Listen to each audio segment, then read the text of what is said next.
Welcome into the complete opening guide for beginners.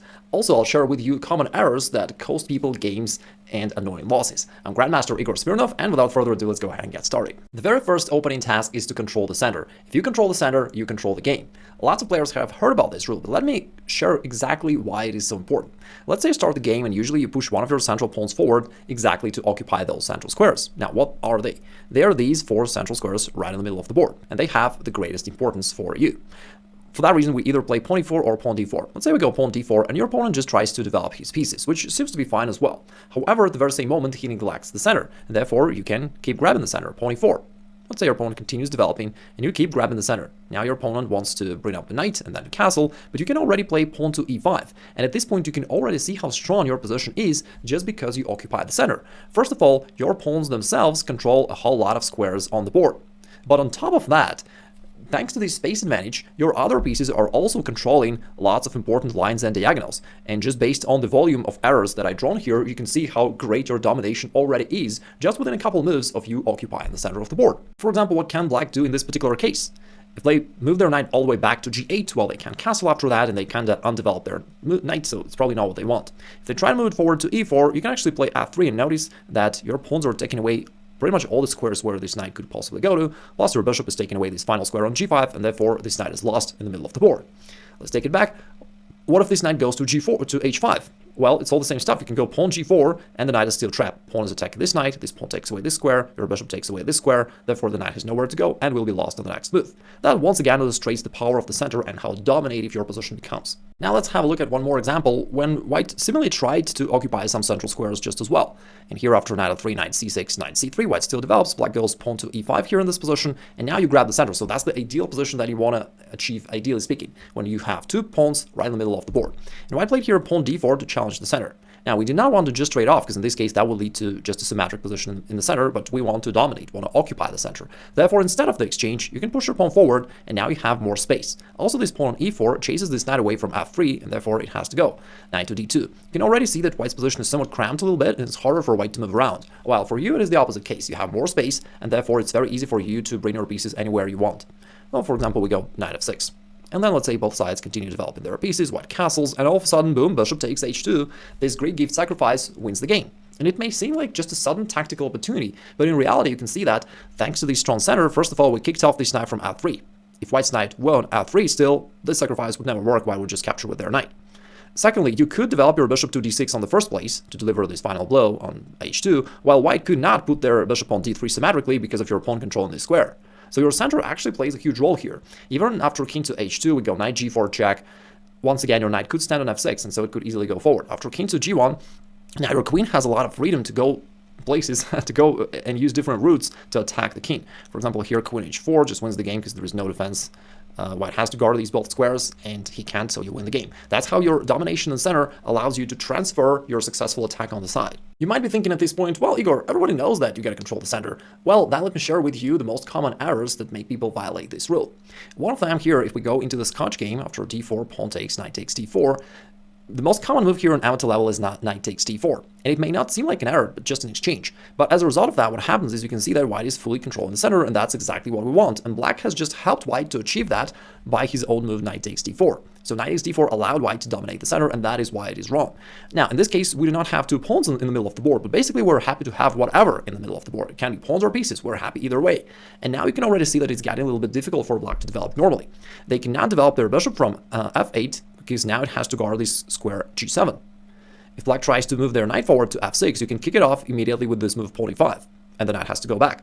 So knight f6 is not an option.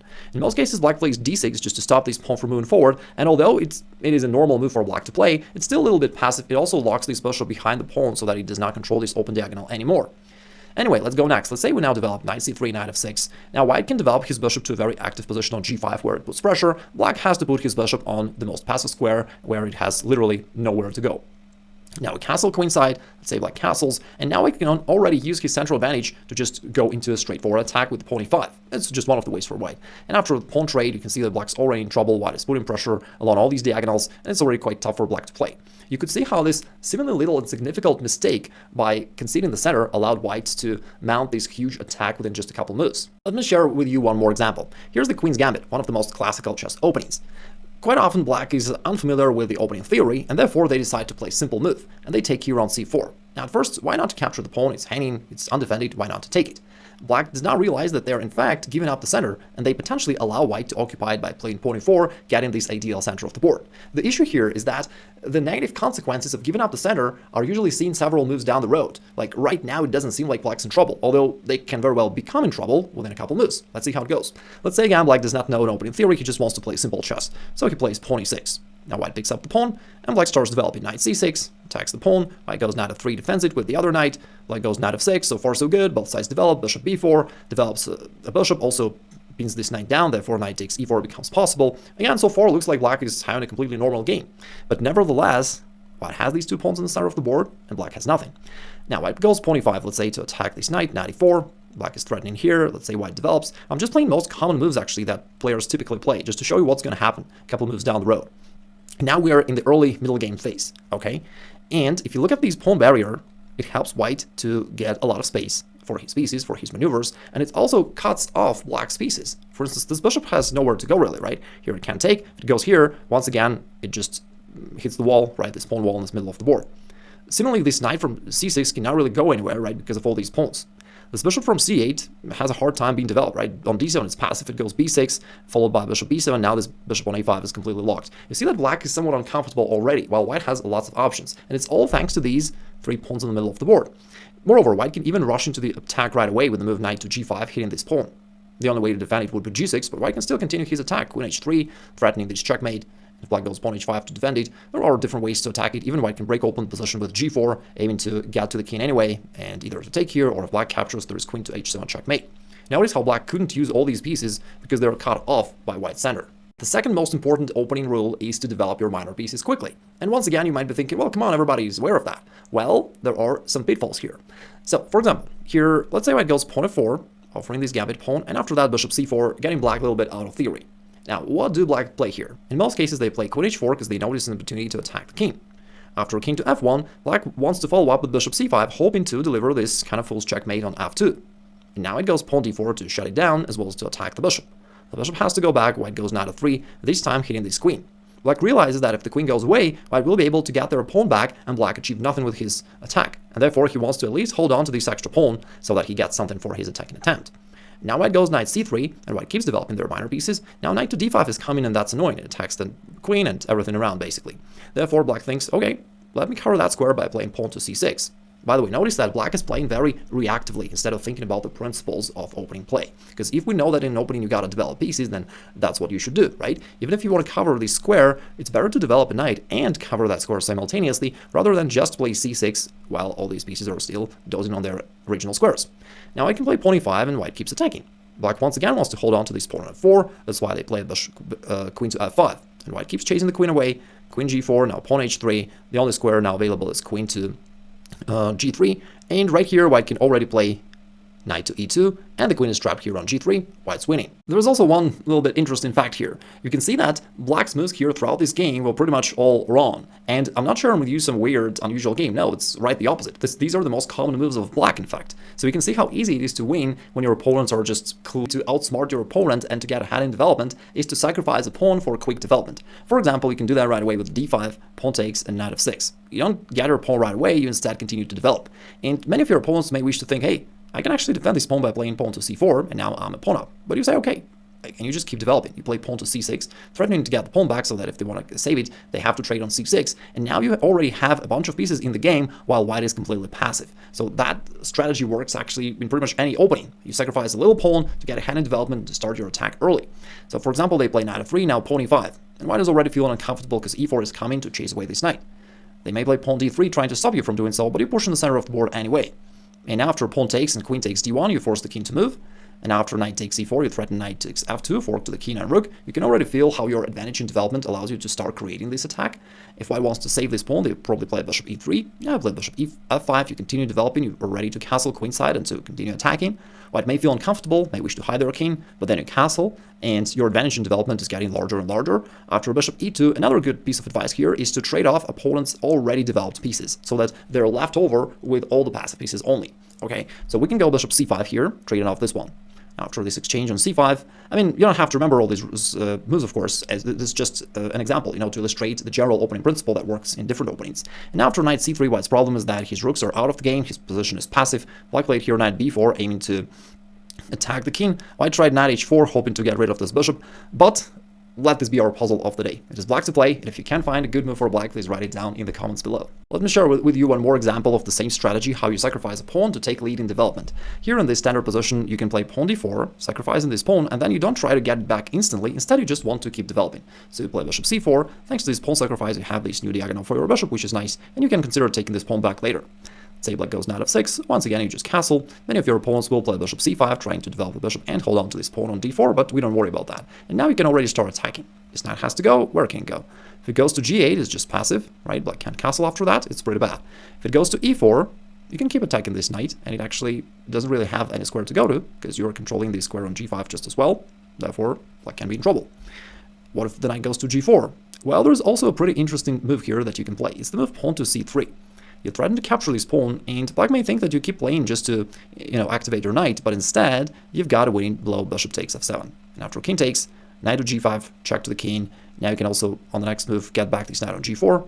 But in this game, black played king g8, which allowed white to finish the game even sooner. So instead of queen g4, now white just played queen d5 check, which resulted into this quick checkmate. So thanks to a little pawn sacrifice earlier in the game with the pawn d4, white got ahead in development and could start playing forward moves, attacking moves, which resulted into this quick checkmate. The third most important opening principle is to castle early. This puts your king to safety, as well as this helps you to activate your rook. Ideally, you want to castle within the first 5 moves, but at least within the first 10 moves. So for example, in this position of the Rulop opening, you can already castle right here. In the game we're analyzing, instead of doing the same and aiming to castle quickly, black decided to grab this pawn in the center, known as the Berlin defense. Anyway, white played rook e1, starting to put some pressure here. The knight went back, white took this pawn on e5, and here black decided to trade. Once again, what do you do when you don't know an opening theory? Well, you develop pieces and you castle quickly, right? So black still could have played bishop e7 and castle. He instead decided to take on e5. And remember, it was one of the common errors that we talked about previously. To take is a mistake. Very often when your opponent takes something, he rather abandons the center by giving up the only piece that actually influenced the center, really, and it allows you to become more active. So here after knight takes e5, black was hoping that white would recapture with a rook, but white played a smaller move, pawn to d4. Aiming to recapture the knight with a pawn, which will keep attacking the other knight on f6. And the knight can now go away because of this pin, and in fact, black is already losing the game. It's hard to believe that. Within just, 5 or 6 moves in the game, playing seemingly natural moves. In the game, he decided to counterattack, but pawn takes e5 anyway was very annoying for black, and here after they continued trading, it turned out that this rook attacks the king, and there's no normal way to cover that. The only way is to give up the bishop, but after that, white can win easily, and white is already up a piece and will probably checkmate black soon. Most chess players know that they need to castle early in the game, so how do you tempt them in not doing that? Well, we can use our favorite strategy, sacrifice one little pawn to make black deviate from the right path. For example, in the queen's gambit, instead of playing pawn c4, you can gambit another pawn on e4. After black takes it, you go knight c3 and attack this pawn. Now black wants to defend it with their own knight, and you play pawn f3, attacking the pawn for the second time. They may think, okay, let's trade, but then you bring the queen out. At this point, your opponent may notice that this other pawn on d4 was left undefended, and they may wish to grab it. By the way, here's a quick rule about that. Do not overeat, it's unhealthy, right? Common sense, but it applies to chess just as well. If you are not sure what to do not capture too many pawns, because that makes you forget about main rules to develop and to castle. Okay? Or the other way I explain this is, if you're a driver, you know that they tell you when you're on the road, if you're not sure, don't overtake. And in chess, it's all the same stuff. If you're not sure, if you don't know an opening theory, do not overtake, do not take too many pawns. Just develop, instead play e6, bishop e7, and castle quickly, and you are good to go. Now, in the game instead, black, let's say, captured here, now bishop e3, white gains one more tempo to develop a bishop, black drops the queen to b4, trying to counterattack, but white castles. At this point, once again, black may realize that they may play bishop g4, skewing this queen and rook, and now it looks like on top of the pawns that they already gobbled up, they can grab the rook on d1. But here is a little bit important thing that black missed here. In order to castle quickly, you gotta develop your kingside pieces, right? This knight and this bishop. While in this game, black instead jumped around with their queen and with their bishop from the queen side, which does not prepare their castling at all. And what it means is that now white can take advantage of the centralized king, which cannot be castled anytime soon. And white can win the game with the move knight b5, aiming to grab this pawn. And in fact, there is no way for black to defend it. If they take on f3, knight takes c7, just wins the game because this rook cuts off this file, and in other variations, white are winning as well. Now let me share another example between two players. It's an online blitz game. White players rated 2400, black players rated 2300, so they both are quite advanced level players. Now white decided to go for this Smith-Morra gambit here in the Sicilian defense, and so far so good. Both sides are developing their pieces, and in this position black played knight to e7. And again, black player is not a beginner, he's an advanced level player. Perhaps he has something in mind with this move. Maybe he wants to relocate the knight in the future to this nice square on e5, and that would indeed be nice. But there's one thing that black missed here. Remember we talked about the fact that ideally you want a castle within the first 5 or 10 moves, and now it's already the 7th move, which is somewhat an alarming sign for black that, hey, your king is stuck in the center of the board for way too long. And by going knight to e7, black is slowing down development of their king side, which is once again another alarming sign. So instead, black should have tried to develop these pieces as quickly as possible into castle and to hide their king as quickly as possible. They instead played knight e7, which is not yet a decisive mistake, but after bishop g5, they decided to play h6 and get rid of this beam, which became already a decisive error. Instead of dropping the bishop away, white played knight to b5, and it turned out that stopping this knight takes d6 threat is very difficult for black, and black is already losing. In the game, they decided to go for it anyway, but now knight takes d6 is a check to the king. The knight is supported with the queen, therefore black cannot take it. That will lose the queen for black. And if instead black moves the king, white has a number of discovered checks here with the knight, something like knight takes f7, check to the king, and we can grab the queen on the next move and continue attacking. The 4th opening rule is to seize the initiative, which means that while developing your pieces and castling, ideally speaking on top of that, you want to start creating little threats to your opponent. Because even if your opponent can defend right now, this is the beginning of your attack and you're going to develop it gradually. For example, in the current position, instead of going for the 2 knights game or the Italian game, I personally love playing the f5 move in blitz. Although it's not objectively speaking correct because it violates the development rule, right? Instead you got to develop, but it starts creating those little threats to white. And right now it seems like no problem. White can defend this pawn in multiple different ways, or can capture on f5. So again, it doesn't seem like white's in trouble at all. But that's not the point. The point is by starting to create threats, you're gradually gaining the upper hand. You're forcing your opponent to defend, to obey your will, so to say, so that you can gradually develop your own attacking plan. For example, here after f5, lots of your opponents will realize that this threat is annoying, and why not to capture this pawn on e4. Okay, now you play pawn e4. And actually, pawn takes f5 was already run for white. Now, pawn e4, this knight has to go somewhere. At this point, white realizes that, hey, your queen is cutting off these squares, therefore the knight cannot go there. Your knight is taking away these 2 squares, therefore white can't go there either. And so they play the wrong move, knight to g1. I mean, there is a sacrifice knight to d4, but it's very difficult for white to find it if they're unfamiliar with this line, so they go back knight to g1. Now you go pawn to d5, and you gain 1 more tempo for your development. Let's say white decides, oh, besides moving the bishop, I can actually play this queen h5 check, which seems annoying for black, but you stay calm and you just keep developing. So king to e7, now the bishop needs to move back, and then you play knight f6, gaining, yes, 1 more tempo for your development. And now white feels uncomfortable because you can get back this pawn, so they play queen g5. And it's kind of similar to one of the games we analyzed previously, where white tries to hold on to this pawn and instead gives you a lot of tempos for your development. And after queen to g6, you can go knight d4 and grab this pawn anyway, thanks to the support of this knight. And your position is already really good. You can see that it becomes better and better with every move. So let's say after white plays something, you play this bishop takes f5 move, attacking the queen, the bishop is supported, therefore the queen has to go, and now you can play king to f7, which will relocate a king to a better square, as well as prepare the development of the bishop. And it can actually be really powerful, because after knight e2 and let's say bishop d6 hitting the queen, if the queen goes somewhere, you can possibly even play g5 and capture it right away. And which brings us to another rule. People crack under pressure. Very often, even stronger players go wrong when you start creating threats. And that's how it is important for you to create those threats, because if you don't, well, your opponent will probably play normal moves. But as you create threats, your opponent is more likely to go wrong, plus you're seizing the initiative, forcing your opponent to do just things to stop your threats rather than doing things that he would love to do otherwise. Here's another interesting example for you how you can seize the initiative early in the game. Let's say your opponent plays all the same standard opening moves. You go knight f6, potentially attacking this pawn on e4, and if white develops their knight to c3 in order to defend this pawn, instead of just developing your bishop somewhere, you can play knight takes e4. It is not a sacrifice, because after knight takes, you go d5, and you're going to regain your piece on the next move. At the same time, objectively speaking, it doesn't give black anything. That was just an exchange. But the upside is, once again, you start creating problems for white. You start creating some possibilities for him to go wrong, and in most cases, they will go wrong. The correct move here is bishop d3, which is less intuitive, giving away the knight. But most players will take the easy route and will play bishop takes d5, saying, hey, if I'm going to lose a piece, at least I'm going to get my pawn back. But now after queen takes d5, you're already attacking this knight, plus you occupy the center, what we talked about previously, and white is already in trouble. For example, if they want to defend their knight this way, now you can go bishop g4, pinning the knight down to the queen, and after let's say h3, bishop h5, it already feels uncomfortable. It's still not yet completely losing for white, but they're already feeling uncomfortable. In most cases, they'll try desperately to get rid of this pin and play g4, which, yes, pushes the bishop back, but it weakens their position significantly, and now their position is probably already lost. Now you're also threatening this knight on e4, which is attacked twice.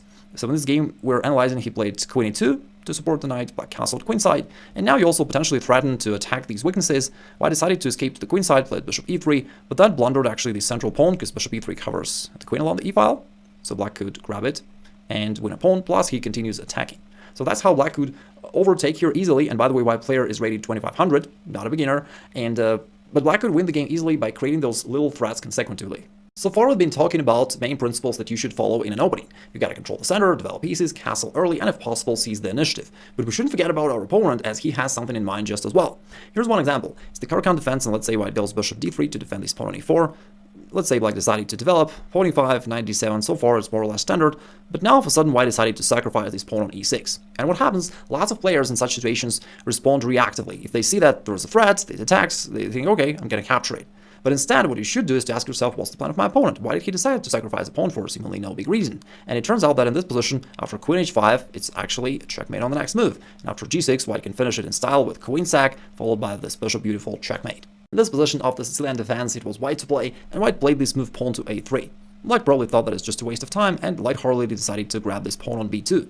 But instead, you already know, you gotta ask yourself, why is he playing this weird move a3? I mean, there are two possible reasons. Either he's just a beginner player, he doesn't know what he's doing, and he's playing some weird move. But there's also the second opportunity, which is equally available, that your opponent is actually having something in mind. And in this case, black took here on b2, and it turned out that after knight to a4, the queen is trapped, and this pawn on a3 plays a key role. It takes away the final square where black's queen could possibly go to, and now black has to resign. In this position, it was white to play, and he played queen e2, attacking the knight. Most players in such cases just reactively drop the knight back to safety, but you gotta ask yourself, why is my opponent playing this slightly unusual move? I mean, queen on e2 blocks the bishop, it can be developed, and white neglects his own development. If he wanted to attack this knight anyway, he could do this with the bishop, which would be a more normal move development of the bishop. So why did he play queen e2? What does he have in mind? And it turns out that if you move the knight away, it leads to this beautiful smothered checkmate on e8 with this time from d6. And, of course, black should not play knight of 6, and instead he should care about his opponent's plans. Alright, now let's wrap this up, our entire quick crash opening course. So what do you do in an opening? First and foremost, you want to control these 4 central squares as much as you can. You want to occupy the center. The next idea is to develop your minor pieces quickly, meaning your knights and bishops should go out as quickly as possible. After that, and alongside with that, you also want to castle early in the game to put your king to safety. Ideally speaking, you want to do that within the first 5 moves, or at the very least within the first 10 moves, but that's got to be a rule for sure. The next rule, seize the initiative. If you can develop your pieces and along the way create threats to your opponent, that is ideal. This way, not only you develop, but you also start gaining the upper hand. Finally, you want to make sure that you understand the point of your opponent's moves, so that when your opponent moves something, you ask yourself, what's the point of that move, and that makes sure that you don't blunder something. And the final piece of advice, one of the most common errors that make people forget about one of these rules and lose games quickly is overeating, right? If you're not sure what to do, remember that road analogy that we used. If you're not sure, not overtake, okay? For example, here, if you don't know an opening theory, just develop, castle, do all the usual stuff, right? Because when you start overeating and you don't know an opening theory, very often you can find yourself in this kind of a Stafford gambit where black starts attacking and wins the game quickly. So that's what you do not want, and that is why do not overeat, just develop, castle, and see